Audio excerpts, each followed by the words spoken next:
Welcome. I'm Anita with BeanDesigns.com. I'm here to help you create awesome digital scrapbook layouts by sharing my layouts with you. This is week 19 of 52 DigiScrap layouts in 52 weeks using GIMP.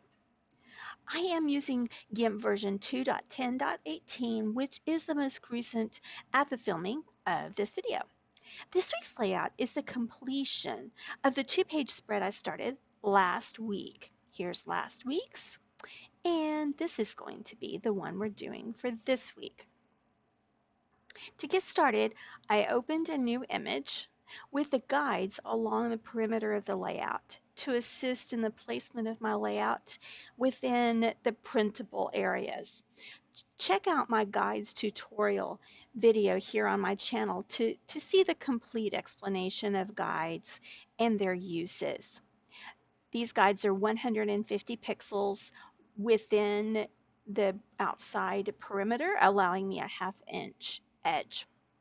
So let me begin by dragging and dropping my background paper and each of the papers I'm going to use for photo mats onto my main image. I had these opened already as files, so I could grab hold of left click on the layer and then drag it onto my layout image that I created. So let's go to the green paper. I'm going to use the crop tool. I'm going to draw a square. Then I'm going to go to the tool options and I'm going to make the size of my square to be 2600 by 2600. And then I'm just push enter to make that active selection. Then I'm going to just click inside the highlighted area. You can see over on the layer palette that the outside edge did disappear. So let's go ahead and repeat our cutting. I want the two smaller mats to be the same width but half the height. So let's make the red one that size and cut the tan one to be 2600 by 1300 as well. And enter, apply. I want the green paper to be below the other two and I want the red one under. So let me just, I'm going to do a basic placement and once we can move these around as we get our photos on here. The next step I'm going to do is I have my photos that I created in a separate tutorial last week on how to create frames for your photos. I'm going to drag and drop each frame set onto my layout. Then I'll reorder the layer to put them on top. Just use my move tool to place them where I want them. So then I'll grab this one as well and place it. Let's see, how do I want these? Let's put this one kind of high, this one a little bit lower. I'm looking at what I'm willing to give up. So if I lose a full 1/2 inch at printing, I would lose the bottom left corner of this frame. I think I'm going to be okay with that. We'll have a better idea once we pull our banner on here. So let's go ahead and to keep continuity between the two pages, remember we've already completed this page. And on this page we had our banners and we sized them and placed them. And we also have our daisy chain. To keep the continuity between the two pages, I'm going to actually use this banner and this daisy chain on my new layout. So let me locate the banner. Let's see, let's use our move tool and click on it. So there we can see that it's the pasted layer. So I'm going to grab that and drag it and drop it onto the new layout we're working on. And let's locate the second copy, drag and drop it on. And let's pull those, relayer them on top. So we can grab this one and pull it over, and then grab this one. And we know that this one is the one on the right because we can see that it's missing its ribbon. We removed that last week. So let's put this, let us magnify what we're doing here so we can see better.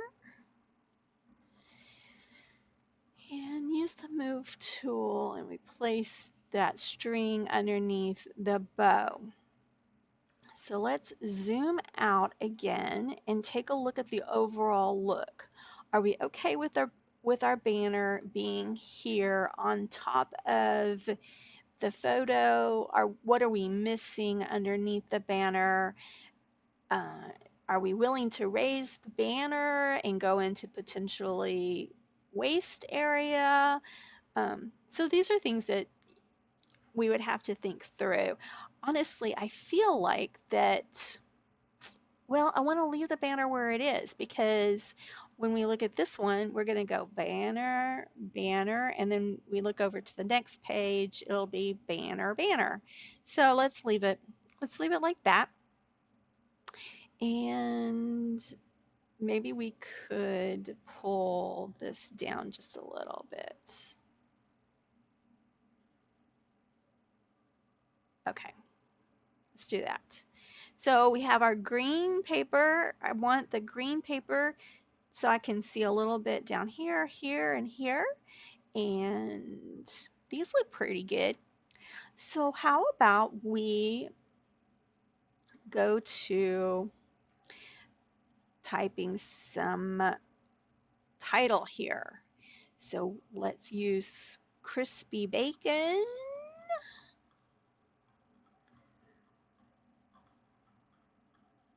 Crispy bacon. We're going to make our size 300. And we're going to choose a red. Use our color picker and choose a red. Let's make it a little bit more red. Oof, that's a little. Okay, color picker again. Let's use this red. There we go. And we have on our layer palette, let's start typing. And it's called the, so new layer, font, the bear, a new layer, birthday party. And use my move tool. We can move the bear birthday. We kind of need this to be a little further down so that it's not within the potential waste area and it's not on top of our frame. So let's pull this down and pull this down, and party, their birthday party. Let's pull this, and for each line of our title, let's duplicate the layer, do an alpha to selection, feather and shrink that selection, and delete and add multiply. So we're going to do that for each layer to add a little bit of dimension around the outer edge of the letters.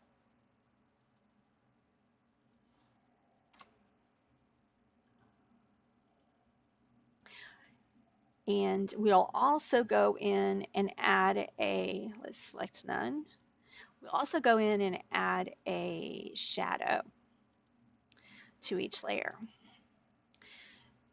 And we'll, at this point, come in and add our dimension. So we would duplicate our layer, do a feather and rounded selection, delete that, and add a multiply to the edge. Then we would reduce the opacity to look less drastic.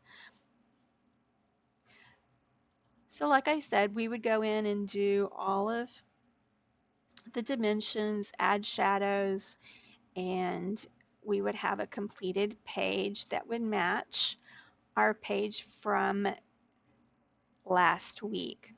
I could also bring in, I see that I did not, let's go ahead and find our daisy chain. Let's select none, and let's get that daisy chain over here and pull that along the bottom. So we get little daisies here and little daisies peeking out underneath the frames. So at this point, I would come in, I would save my layout as a GIMP native.xcf. I would export my layout to be a JPEG at the full 300 pixels per inch, and I would also create a new 72-inch pixels image so that I could easily upload my image to a social media site. So I would like to support your creations and your journey in creating and documenting and saving your memories for your future generations. And a way to do that is I've created templates for each of my weekly layouts, and I have them available over on my website at www.beandesigns.com. So feel free to check that out if you are interested and see what how you would be able to do that. The kits that I used on both of these layouts, I have information regarding them in the description box, as well as what font I used, so that you could have access to them. If you enjoyed this video, I hope you did. If you did, like it and check out my channel for other layout videos. There's a new one each week, and there's also tutorials there. I did mention a tutorial on how to create the frame. I'm working on a tutorial on creating the banner. So check that out and subscribe if you like it.